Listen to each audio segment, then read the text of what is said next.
Hello and welcome to the seventh day of the week, Sunday, and here we are wrapping up Hosea chapter 2, and we've been looking from Hosea 2, the first verse, all the way through this last verse we're going to encounter today, the 23rd verse, and have really picked the life of Hosea to really connect us. And when we're doing meditative work, when we're doing soul work, when we're doing spiritual development, it's something that connects as well with the emotions.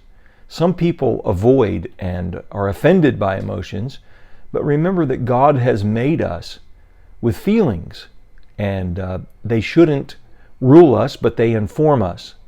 They are a way of giving us some information that lies more in the area of the irrational rather than the rational.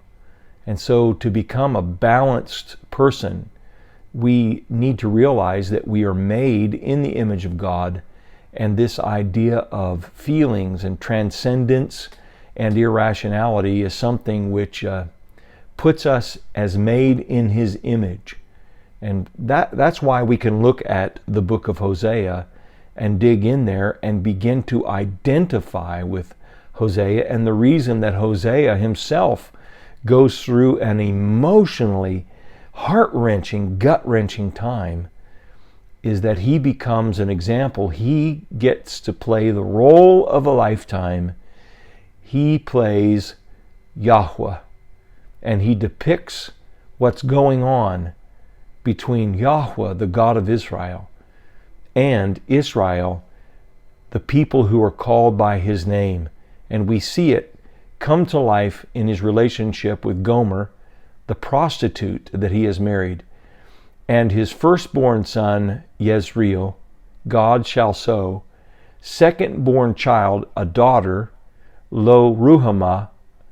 And then a third-born son that is called Lo Ami.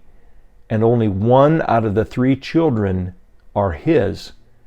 And now he's walking through life with a wife who has been betrothed and married to him, and yet she has been unfaithful, and the evidence of that is 2/3 of the children are not belonging to, not of Hosea, and only one is. Wow, there are so many lessons that could be derived from that. But just get that, let that picture sink down into your emotions, down into your spirit, down into your soul, your mind, your will, and your emotions, and do more than simply meditate or think upon that, but allow yourself to feel that. God is wanting us in this book of Hosea to identify with and feel along with Him. And that's an important part of developing an effective devotional life, is that we get a burden, that we feel something strongly within our emotions. We're not ruled by that. We're not driven by that.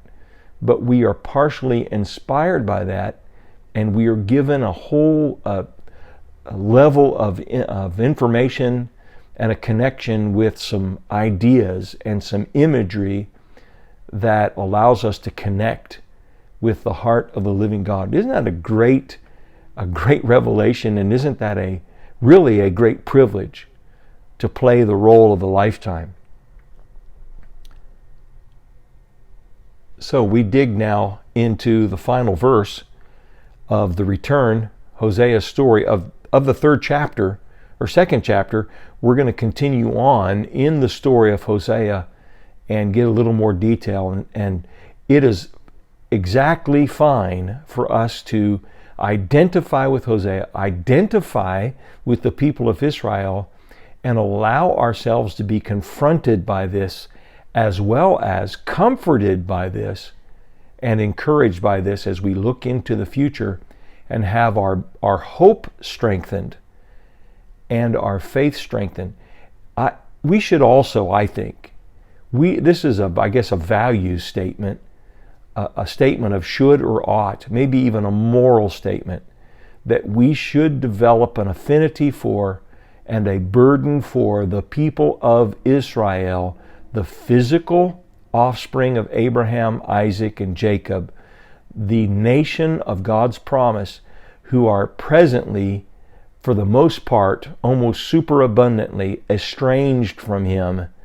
And then it will equip us to pray and intercede for them, to pray for the peace of Israel, and to pray that they would come to know Yeshua HaMashiach as their Lord and as their rescuer and their deliverer. So we're looking at Hosea chapter 2, verse 23, and we just want to connect to this idea today. One final verse. I will plant her for myself in the land. The problem is that they have been wanting to share themselves with all the other gods.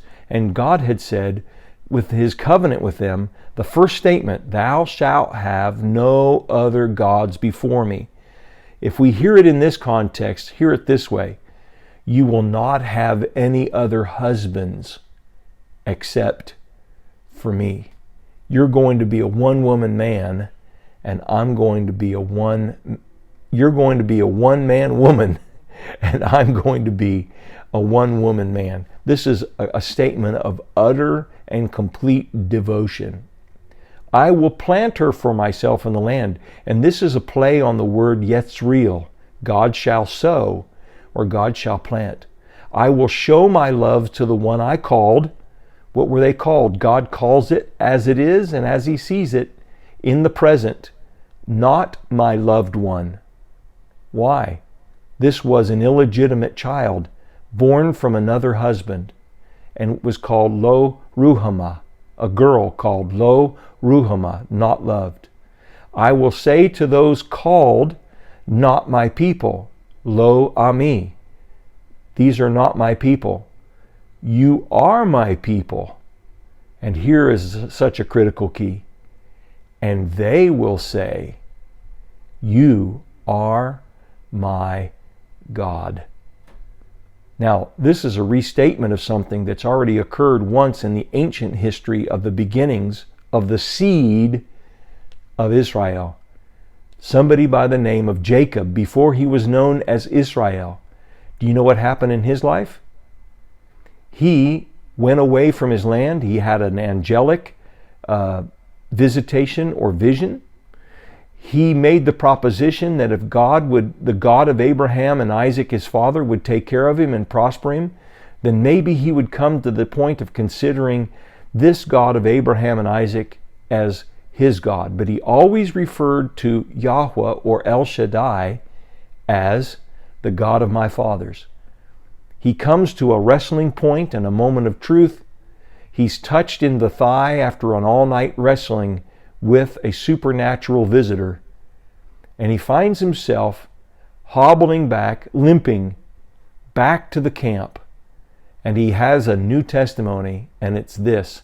He goes and he builds an altar, and he calls it El Elohe Israel. He names a place of worship to God, and he names it El Elohe Israel, which is God, the God of Israel. He had just received a new name. And what was he saying that day? You are my God. God wants there to be more than one man named Israel who makes that declaration. He wants all of His people, the people of Israel, the descendants of Israel, to come to the place as a nation where He can call them truly His people. And they will say, you are my God. So as we look at that, maybe this can be our meditation today. What can we take away from this? What can we feel today? How can we connect?